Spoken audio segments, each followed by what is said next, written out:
The clock on the wall of the communications room read 12 minutes past midnight.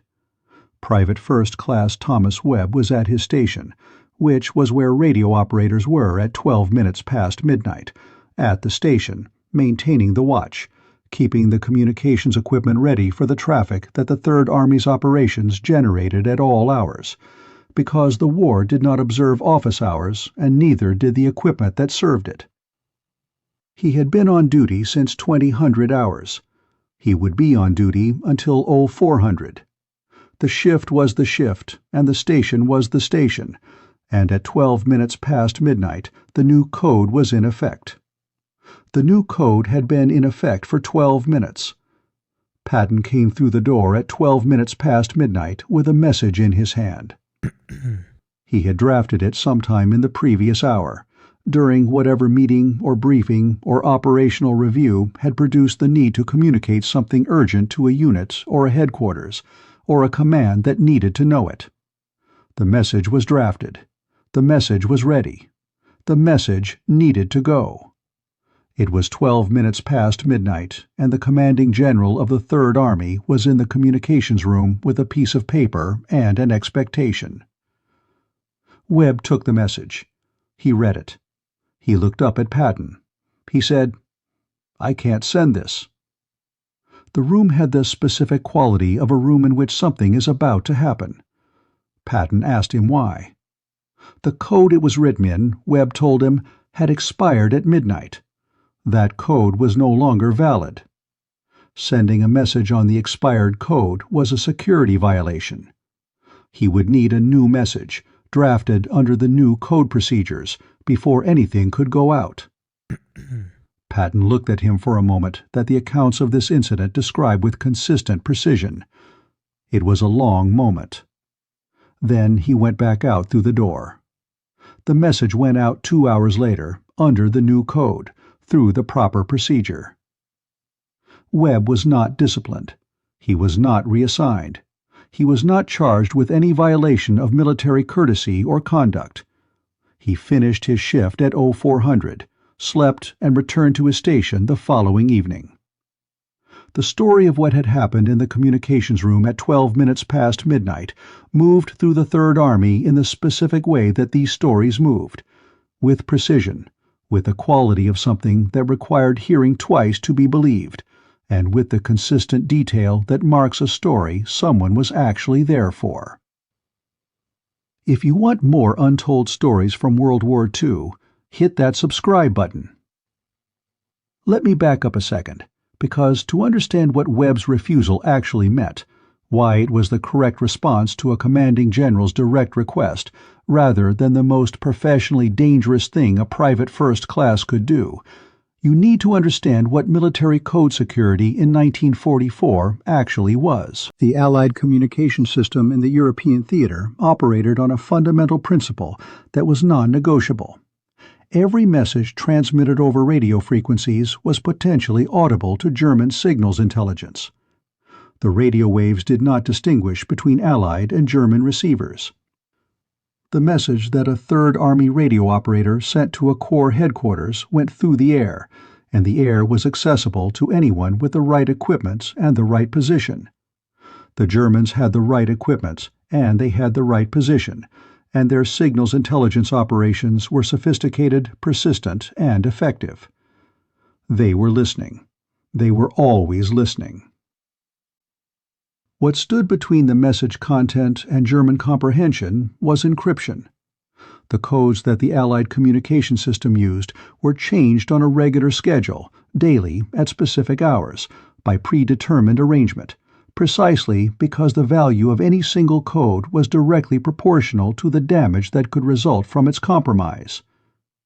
A code that had been in use for 48 hours was a code that had transmitted a significant volume of traffic, and a code that had transmitted a significant volume of traffic was a code that gave a codebreaker more material to work with, more patterns to analyze, more chances to find the key. The daily change was not bureaucratic procedure. It was the operational logic of a system designed to limit the cryptographic damage of any individual breach. The German signals intelligence operation, The organization known as B-Dienst and its army equivalents was not theoretical. They had broken Allied codes before. They were actively trying to break them again. The communication security system existed against a real adversary that was genuinely attempting to crack it, and every message sent on an expired code was a message that gave that adversary another stone to work with. Here is the specific security problem that using an expired code created. If German signals intelligence managed to decode any message sent on an expired code, they could potentially use that decoded message as a crib, a known piece of plain text corresponding to a known piece of ciphertext, to work backward toward understanding the expired code structure. And if they understood the expired code structure, that understanding might provide a cryptanalytic foothold toward breaking future codes that shared structural elements. The expired code was expired not because the military had arbitrarily decided to change the paperwork. It was expired because it had become a liability, a key that, the longer it remained in use, the more vulnerable the system became to having a door opened with it. Webb knew this, not in the abstract way that someone knows a rule they have been told to follow, but in the specific way that someone knows something they have been trained to understand as a matter of operational necessity. Now, here's the thing. Private First Class Thomas Webb was 22 years old, from Flagstaff, Arizona, and he had been a radio operator in the 3rd Army's communications section since the previous spring. He was not a cryptographer. The details of the actual code construction were handled by specialists who understood things about mathematics and information theory that Webb did not. He was an operator, the person who sat at the radio equipment and transmitted the messages that the cryptographers had prepared and that the commanders had drafted. His job, at its foundation, was to take a message in the proper form and send it in the proper way to the proper address. The proper form, after midnight, was the new code. The form in Patton's hand was not the new code. He had grown up in northern Arizona, in a family where the landscape was the primary fact, the high desert plateau, the ponderosa pine forests, the specific quality of light and silence that the Grand Canyon country produces in the people who spend their childhoods in it. He had enlisted in 1942 because the war was something that the young men of Flagstaff enlisted in, and because the specific technical aptitude for radio and electronics that he had been developing since his early teens had made the Army's communications training an obvious fit. He was good at the work. He understood the equipment. He understood, at a level that went past the procedural into the principled, why the rules around communication security were the rules they were. He was also, by the winter of 1944, someone who had been at the radio station in the 3rd Army's communications section for long enough to understand something else, that the rules existed regardless of who was trying to bypass them. The code changed at midnight. The code was the code. The person on the other side of the expired message had no ability to unilaterally decide that the code change hadn't happened yet, no more than a bridge operator could decide, because a truck driver was in a hurry, that the bridge's weight limit was a suggestion rather than a structural fact. Picture it. The communications room. The specific atmosphere of a late-night watch. The equipment on, the equipment doing what equipment does when no traffic is moving. The low light and the particular alertness of someone maintaining a watch in the hours when most of the world is asleep. The clock at 12 past midnight. Webb at the station. And then the door, and the general, and the message. Here's what doesn't make it into the history books. What the exchange in those next several minutes actually felt like from Webb's side. He had been in the room with Patton before, not often, but enough to know the specific physical authority of the man, the quality of presence that 3 stars and a reputation like Patton's produced in a room, and the specific social vertigo of being a private first class in that presence when the private first class was about to do something that the general was not going to want to hear. He had, in the second after he read the message and before he looked up, Run the calculation that the situation required. This is wrong. This is why it's wrong. I am about to tell Patton that I am not going to send his message, and the consequences of what I am about to do are not calculable from here. He said, I can't send this. He said the code had expired at midnight. He said the message would need to be redrafted using the new procedures before it could go out. He said this in the way that Webb said things he was certain about, directly, without apology, with the specific quality of someone who has arrived at a conclusion through a process he trusts, and is not walking it back just because the person in front of him is who he is. Patton's response has been described in the accounts of this incident with some variation. What the accounts agree on is the long moment, the general's eyes on the radio operator, and the radio operator not flinching, and whatever was running in that moment between them. And then the general going back through the door. And this is where it gets complicated, because the long moment is the part of the story that carries the most weight, and the weight is not the fury that anyone in the room might have anticipated. Patton knew what code security was. He had commanded forces long enough to understand, at a level beyond procedure, why the daily code chains existed and what it was protecting. He was not ignorant of the operational logic that Webb was applying. What he was urgent. He had a message that he believed needed to go, and it was after midnight, and the code had changed, and the operator in front of him was telling him to wait. The fury that anyone would have expected was the fury of a commanding general told to wait by a private. The thing that the accounts consistently described is something more complicated than fury, and more interesting.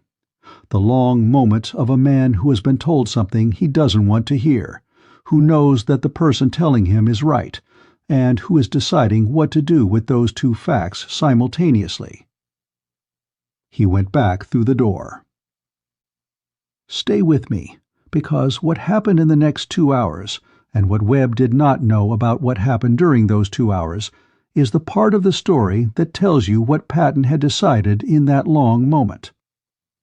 A general who sends a message on an expired code has made a specific decision, that the operational urgency of the message outweighs the security cost of using a compromised key. This is not a decision that commanding generals make lightly, but it is a decision that they have the authority to make. Patton could have made it. He had the authority, and the message was urgent enough that a reasonable person could have argued for the urgency. He did not make it. He did not go to another radio operator. He did not find the officer in charge of the communications section and have Webb relieved of duty. He did not return to the communications room and override Webb by authority. He went back through the door, and 2 hours later the message went out under the new code through the proper procedure, which means that somewhere in those 2 hours the new code was obtained and the message was redrafted in a form that Webb would accept and that the system required. Think about that for a second. The commanding general of the Third Army could have ordered the message sent on the expired code. He had the authority. He had the urgency. He had the stars on his collar and the weight of command behind him. And he chose, instead, to wait for the new code and send the message properly. He made this choice not because someone persuaded him in an argument. He made it because a 22-year-old radio operator from Flagstaff had declined to send the message and had declined without flinching, and Patton had looked at him for a long moment and walked back out. See, what most folks don't realize is what the absence of punishment communicated. Webb could have been punished. Refusing the commanding general's message, even on legitimate security grounds, was the kind of professional moment that could have ended an enlisted man's comfortable service assignment. A general who wanted to make an example, or who was simply angry enough that the anger needed somewhere to go, had mechanisms available. The reassignment request, the formal charge of insubordination, the informal arrangement by which someone who had made a general uncomfortable found himself stationed somewhere less comfortable in the weeks that followed. None of this happened. Webb finished his shift. He returned the next evening. The story moved through the unit. The story reached people who had not been in the room and who asked Webb about it, and Webb confirmed it, with the brevity that characterized all of these confirmations in all of these stories. The code had expired. He had said so. The general had left. The message had gone out 2 hours later on the right code. That was the whole thing. The absence of punishment was the acknowledgment. Patton did not say, in any account of this incident, the radio operator was right. He did not call Webb in and tell him that he had done the correct thing. He did not produce a formal or informal recognition of the refusal's correctness. What he produced was the absence of the things he could have produced if the refusal had been wrong: the consequence, the punishment, the reassignment. The absence was the verdict. In the specific economy of military consequence, where the presence of punishment communicates that something went wrong, and the absence communicates that it didn't, Webb's continued service was the most direct statement available that what he had done was the correct thing. Thomas Webb, Private First Class, Flagstaff, Arizona, 22 years old at the time of the incident, a radio operator who had been at his station through the full progression of the Third Army's campaign across France and into Germany, who had transmitted traffic of every kind and urgency and classification, and who had held the line at 12 minutes past midnight on one specific night, when the commanding general of his army had walked in with a message on an expired code and an expectation. He went home to Flagstaff after the war. He went back to the high desert and the ponderosa pine and the specific quality of light and silence that the Grand Canyon country produces in the people who grow up in it, the landscape that breeds a particular patience and a particular clarity about what matters and what is procedurally required. He had a career in electronics in the civilian world, which was the natural extension of what his years in the Army's communications section had built. He was asked in the years after the war about the night at 12 minutes past midnight, and he confirmed it in the same way that all of the people in these stories confirm their pieces of it, with precision and without drama, because the thing had happened and the facts were the facts, and the only elaboration that was honest was the elaboration that the facts themselves contained. He said that when he told Patton the code had expired, he did not know what was going to happen next. He said the explanation he gave had not been long, and he had said what needed to be said and not more than what needed to be said, because the situation did not benefit from elaboration, and he was not in a position where elaboration would have helped him. He said the long moment was as long as he remembered it. He said Patton had not said anything after hearing the explanation, had simply looked at him for the long moment and then gone back out. He said he had not known, in the hours between the refusal and the end of his shift, whether he was going to be still at the station the following evening or whether something was going to happen to his assignment. He said nothing happened. He said he was there the following evening. He said the message went out properly and the war continued. The pattern that these stories compose, taken together, is not a pattern about Patton being gracious or generous or unusually patient with the lower ranks. The checkpoint private held the line on the password. The map corporal corrected the map. The MP wrote the ticket. The mess cook sent him to the back of the line. The weather clerk said every forecast was wrong, and the radio operator said the code had expired and the message couldn't go. In each case, the person holding the line was holding a standard that existed for reasons. The password existed to protect against infiltration. The map's accuracy existed to protect against planning on wrong information. The speed limit existed to protect against accidents on shared roads. The chow line's rule existed to keep the feeding operation from collapsing under rank-based exceptions. The weather forecast accuracy existed to protect against attacking in the wrong conditions. And the code change existed to protect against an adversary who was listening to every message and looking for a key. Webb's code was not a formality. It was not the bureaucratic residue of a rule that had been written in peacetime and survived into a context that no longer needed it. It was a live security measure in an active war zone, against an active adversary with demonstrated signals intelligence capabilities, protecting the communications of an army that depended on those communications to function. The expired code was not expired in the way that a driver's license expires, as a technicality that requires a visit to a government office. It was expired in the way that a lock whose combination has been potentially compromised is a liability, a specific, operational, real-stakes liability. Webb held the line on a real-stakes liability. Patton walked back out. Was Webb right to refuse to send Patton's message, to decline the commanding general's direct request on the grounds that the code had expired 12 minutes earlier? Some would say no, that a radio operator who refuses a commanding general's message has exceeded the authority available to a private first class, that the decision about whether the urgency of a message outweighs its security risk is not a decision that belongs to the operator but to the commander, and that Webb's refusal, however procedurally correct, was a substitution of the operator's judgment for the commander's in a matter that was not the operator's to decide. Others would say exactly the opposite, that there are moments in the operation of a military system when the person closest to the specific technical reality has an obligation that transcends rank, that Webb was not substituting his judgment for Patton's, he was declining to be the instrument of a security violation that would have been Patton's to own and the system's to suffer. That when the code expires at midnight, it expires for everyone. That it expired for Patton, too. Let us know in the comments below, and if you want more untold stories from World War II, make sure you subscribe.